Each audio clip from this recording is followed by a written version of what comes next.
What's up, guys? It's Aaron and Kelsey.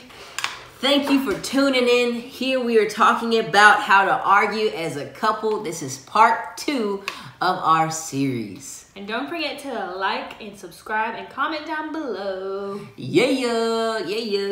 Hit that like button if you feel like you're getting some great value out of the content that we're sharing with you guys. We hope it really changes your lives and makes a huge impact for you. So we're gonna be building upon our last video, which was part 1. So if you haven't seen that, go ahead back to part 1. So what let's take a second to reiterate a few little points here, just because we're gonna be building on these same points. Okay, so first main point is we are working this whole time to turn your arguments into a productive conversation. And another important point that we hit on is to just put your pride aside and have the conversation. Go into the conversation and approach it by saying something like, I know you probably didn't mean to make me feel this way, but this is how I feel. That way you set the groundwork in a positive way, in a peaceful way from the start. Right, that just made me feel good right then and there. I forgive you, baby. Oh my, I forgive you for what you did 17 days ago. All right, and the third point is keep the mindset that you guys are on the same team. You're on the same team. The next point that we hit on was think about the future and how you want your relationship to be. That way you have a foundation, you both are on the same page, and you just know what's going on and what you both want. So our next point here is try your best to express your feelings, remembering that the other person loves you. Actually, this really is true. If you go into conversations with this mindset and you step in there and you're like, I'm really upset with this person right now, they really hurt my feelings, they really did this, whatever, and I go in and in the back of my mind I'm like, but Aaron has done all these sweet things for me. He's such a good he's a good man. He's done so many good things for me. He treats me so well, like he does. Like, I'm blessed to be with him. So if you sit back and think that, which I truly mean all those things, I do. He's such a blessing. But if you truly step back and go in and you're like, dang, I'm with a good person. This is the person God has for me. Like, I'm thankful for everything he's done for me. You're really gonna be like, your heart is kind of just gonna get like a little melty towards them, a little soft. It's gonna soften your hard feelings towards them at the moment. Yeah. The other half is making it easy for Kelsey to believe and hope the best about me. To have a wealth of good things that you've done in the past built up, have a nice little vault of things. And another big point that we hit on in the other video is, above all else, find your love in Jesus. Number 1, find your love in Jesus. Hey. No. Now we're about to get into the nitty gritty. I'm not sure what accent that is. What is that? It's Al Capone or something. No, I don't think that was very Italian. If that's what you're going for, it's a little shaky. All right, so here's our first point of the new video. We are talking about the do's and don'ts, okay? So our first point here is, this is huge for me. Man, okay. It really just cooks my grits. Even though he does it. I do it too. He did it today. Yeah, okay. And the thing is, I quickly apologized. That's what's important. I quickly remembered that I was doing that and that I did it, and I was like, hey, I take that word back. Hey. So anyway, so here's You know what I said? I said, don't use those words. Shout out to Aaron's daddy. Okay, here we go. Shout out to my pops. All right, so avoid using the words always or never. Now let's dive into that a little bit. Whew, we could get into some good stuff with that. Whew, For example, me and Kelsey have gotten into some just yesterday arguments, conversations over this. If we're being honest, just yesterday we had I would say definitely an argument, not a conversation. It ended as a conversation, which is what you want to get to. But it started out as an argument for a while. We got into an argument because of this. Right. Because of this whole thing. And we had to go take a step back and take pointers from our own video. Right, I had to watch that, Jing. I said... No, he didn't. Okay. But anyways, we had to think about our own pointers that we said and use them on ourselves. Because that's another thing. Is even we're not perfect. This is how we want our relationship to go. This is how we want to argue, have conversations. but we're not perfect at it either. So we realize, like, this stuff is actually hard to do when you're in the moment. It's easy for us to sit here right now when we're not upset with each other and be like, this is what you do to argue, and this is what you do, and you should have a conversation. But we know how hard it can be to do that in the moment. Right. So you just got to step back and remember these things in the moment. Yeah, we've been working on this for pretty much the length of how long we've known each other. And so, I mean, we're still working on it, still constantly kind of reminding each other of those. Back to avoiding using the words never and always. Aaron, what do you think about that? Man. All right, so, like I said, this is one thing that really can just get me. My grits. And the reason it gets me is because these words are like characterization words. It makes me feel like this person, it makes me feel like Kelsey forgot everything that I've done already. And it makes me feel very unappreciated, you know? It makes me feel like, dang, like, how are you going to say I never, listened to you? Or how are you going to say I never this or that? What's important to remember, because the way he's talking about it, Aaron says these words too. I do. So on accent, we all accent. Yeah. So I think the important thing is to realize, you know what, you're not perfect. You're not always gonna avoid these words because it's words that we commonly use, like everybody does. So I just think it's important to remember, like, yes, these words can be hurtful, and like you said, it really, really bothers him, but he uses them by accident as well. So I think it's just important to be like, not to expect your partner to completely avoid using these words, because if they do it, I think the goal is, if you say it, or if they say it, that the person who said it should step back and be like, oh, catch themselves, which is what we try to do, catch themselves, and then apologize for it and be like, I didn't really mean you never do this, or you always do this. I was just like using that in the sentence, but this is what I really mean. Yeah, and our big change up word, so here's a word you can use to change it up, is sometimes.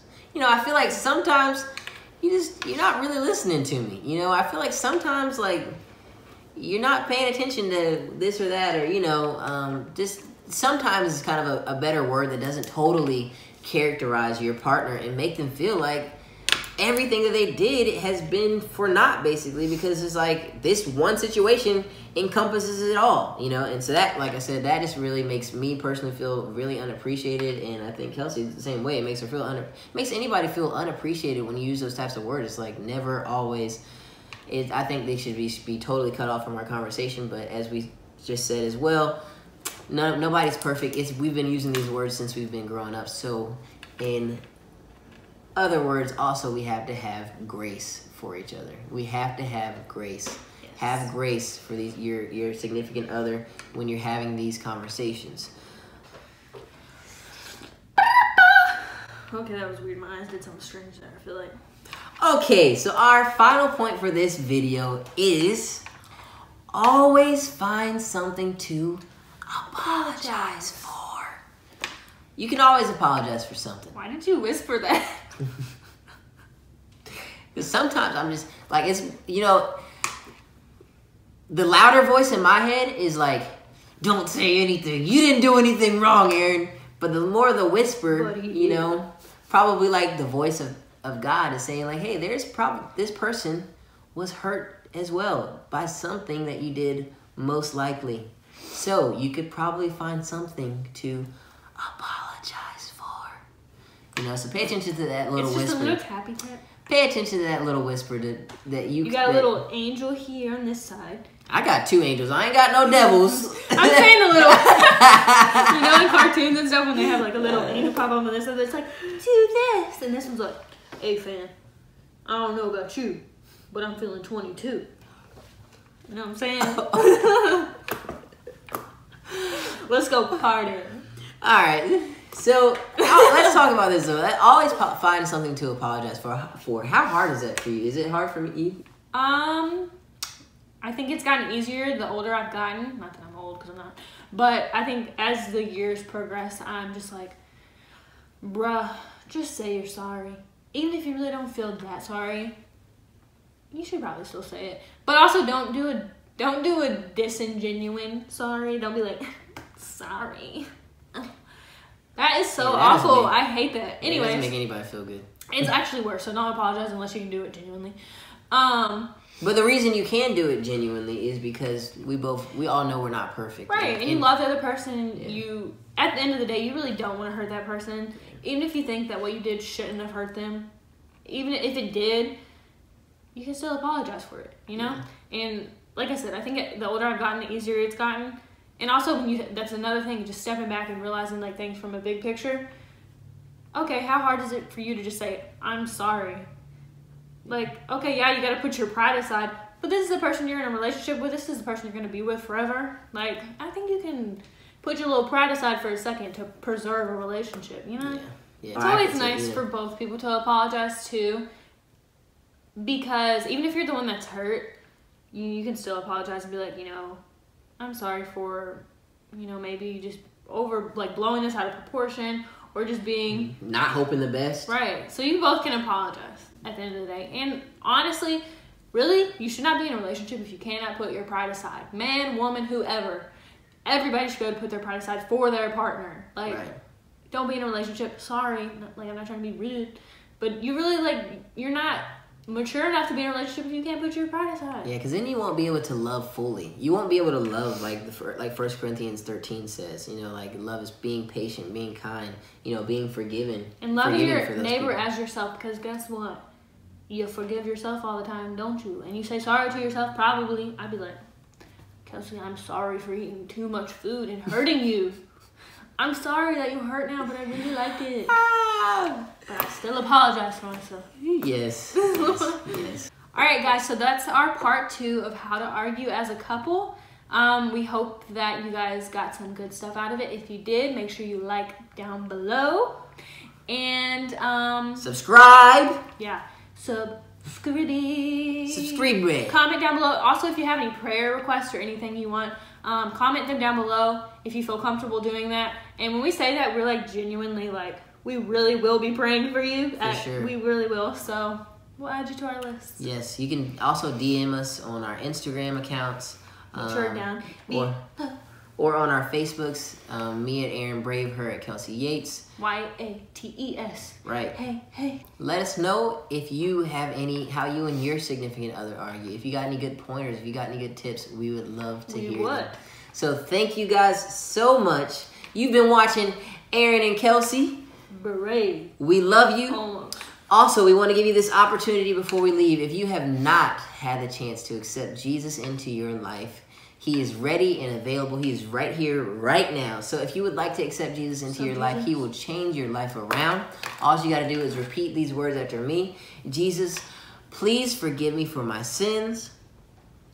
I ask that you would come into my life and be my Lord and Savior. Now, if you prayed that prayer, we believe that your life has been radically changed 360 degrees. Well, actually, 180 degrees, the opposite direction. You have been changed. You might not feel it on the outside, but your spirit man, the Bible guarantees that your spirit man has become new. The old you is passed away, and the new you has arrived. So if you would like to start getting more into the Word, which we recommend, for sure, start out with the book of John. He will show you all about the love of Jesus. He'll tell you, it's just a great story of who Jesus is and the kind of love that you now have and the kind of relationship that you now have access to. Yeah, go in knowing how much you are loved, no matter what. He's always going to be there for you. He's always going to love you no matter what, literally no matter what. And also, if you want some good scriptures and thoughts to live by, Aaron's got his little thing, and we have it down below where you can DM us in our Instagrams, and we will send it to you. Yes. Free, obviously. Full free. And honestly, who likes to pass up free stuff? Not me. So. Yes. If you feel like this ministry has been a blessing to you in any way, please consider supporting us. We have our Cash App link down below as well. We love you guys. Get plugged into a local church. We go to Favor Nation Church here in Virginia Beach, Virginia. So if you have just accepted Jesus, or if you just want to try a great, cool church out, check out Favor Nation Church. Wait, it's in Chesapeake. Chesapeake, Virginia. Favor Nation Church in Chesapeake, Virginia. Send us a DM if you really want to come. We'll meet you outside wherever you want. If you want to be comfortable, we don't mind. Unless you're trying to come and do something crazy and kill us. Yeah, unless you're crazy. Unless you're trying to kill us. We should not. Then don't come. Unless you bring free food. Then I might still come out. Anyways. No, but seriously, if you want to attend Favor Nation with us, let us know down below. Yeah. In the DMs. Slide in these DMs. Okay. Don't slide in my girl's DMs. Unless it's for church purposes. Okay. Anyways, we love you guys, and we will see you next time. See ya. Peace out.